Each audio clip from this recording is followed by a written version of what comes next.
Bismillahirrahmanirrahim. Assalamualaikum warahmatullahi wabarakatuh. Perkenalkan, nama saya Restu Kurnia Putri dengan NIM 121402017 dengan Prodi Komunikasi dan Penyiaran Islam Fakultas Dakwah dan Komunikasi Universitas Islam Negeri Sunan Gunung Jati Bandung.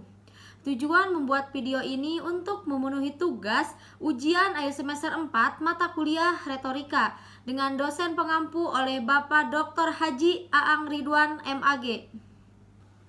Identitas buku ada judulnya yaitu Filsafat dan Etika Dakwah. Penulisnya oleh Bapak Dr. Haji Aang Ridwan MAG sekaligus Ketua Jurusan Komunikasi dan Penyiaran Islam UIN Bandung. Penerbitnya yaitu Simbiosa Rekatama Media pada Januari tahun 2022, jumlah halaman 148 halaman, jumlah bab yaitu ada 4. Biografi singkat penulis. Penulis buku Filsafat dan Etika Dakwah adalah dosen sekaligus Ketua Jurusan Komunikasi dan Penyiaran Islam UIN Bandung, yaitu oleh Bapak Dr. Haji Aang Ridwan MAG yang lahir di Garut, tepatnya di Kecamatan Cisurupan. Beliau menyelesaikan S1 sampai S3-nya di UIN Sunan Gunung Jati Bandung. Beliau merupakan sosok yang ahli dalam berdakwah baik lisan maupun tulisan. Selain itu, sejak 2007 sudah diangkat sebagai dosen Fakultas Dakwah dan Komunikasi hingga saat ini, merangkap menjadi Ketua Jurusan Komunikasi dan Penyiaran Islam. Hadirnya buku ini merupakan wujud cita-cita beliau untuk ikut serta memberikan kontribusi bagi pengembangan dakwah, baik dalam ranah teoritis dan praktik. Yang terakhir yaitu review. Jika kita bicara tentang filsafat dan etika, dua hal ini merupakan hal yang penting bagi seorang dai agar lebih mudah dalam memahami tantangan-tantangan dakwah yang dihadapi di era ini, yang mana masyarakat tidak lagi bisa didekati dengan metode yang itu-itu saja.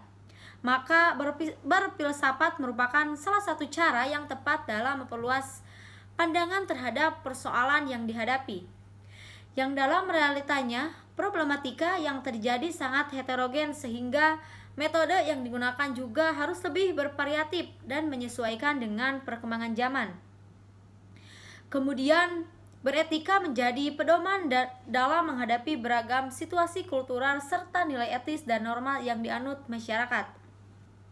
Nah, buku Filsafat dan Etika Dakwah ini memaparkan beberapa konsep dasar filsafat yang meliputi pengertian umum, sejarah, cabang kajian, dan analisis teks dengan filsafat yang dibahas pada bab pertama. Kemudian membahas konsep etika di bab kedua, dilanjutkan dengan konsep dakwah, dan terakhir membahas tentang relevansi filsafat dan etika dalam berdakwah. Buku ini merupakan buku yang sering dijadikan referensi atau acuan oleh mahasiswa komunikasi dan penyiaran Islam UIN Bandung, para praktisi dakwah, serta pihak-pihak yang tertarik dalam bidang dakwah. Kita bicara tentang isi dari buku ini. Buku ini dimulai dengan pertanyaan tentang apakah alasan seorang dai harus mempelajari filsafat dan etika, sedangkan terdapat ulama yang menyebutkan bahwa filsafat itu hanyalah sebuah kerancuan berpikir. Jadi dalam buku ini dijelaskan bahwa etika merupakan sebuah cabang ilmu dari filsafat yang perlu untuk dipelajari.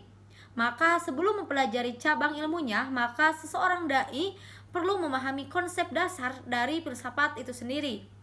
Belajar filsafat diperlukan agar bisa memahami teks-teks keagamaan secara lebih baik, sesuai dengan problematika yang dihadapi. Belajar filsafat juga merupakan upaya untuk membuat para dai menyadari bahwa tantangan dakwah di masyarakat akibat transisi zaman memerlukan metode-metode dakwah yang dinamis dan menyesuaikan perkembangan zaman. Kemudian masuk di bab 2 tentang konsep dasar filsafat. Dalam buku ini dijelaskan beberapa poin-poin dasar dalam memahami filsafat, mulai dari pengertian umum yang membuat beberapa pengertian filsafat menurut beberapa filsuf, mulai dari Socrates sampai George Berkeley. Dengan mempelajari filsafat, seorang dai akan berpikir kritis, analis, dan juga logis. Kemudian dipaparkan beberapa cabang filsafat, salah satunya adalah etika yang juga menjadi salah satu fokus utama dalam pembahasan buku ini yang tercantum dalam bab selanjutnya, yaitu tentang konsep dasar etika. Pentingnya etika dan moral hidup dalam pelaksanaan ibadah di samping acuan dari syariat. Ketika juga penting menjadikan acuan dalam bertindak di masyarakat. Selanjutnya terkait dakwah. Meskipun berdakwah merupakan kewajiban setiap muslim, namun dalam praktiknya dakwah tidak boleh dilakukan dengan paksaan, intimidasi, apalagi kekerasan. Oleh karena itu, dalam berdakwah, seorang dai perlu menguasai ilmu-ilmu pendukung, di samping menguasai kajian ilmu agama yang menjadi materi dakwah. Sekian, wassalamualaikum warahmatullahi wabarakatuh.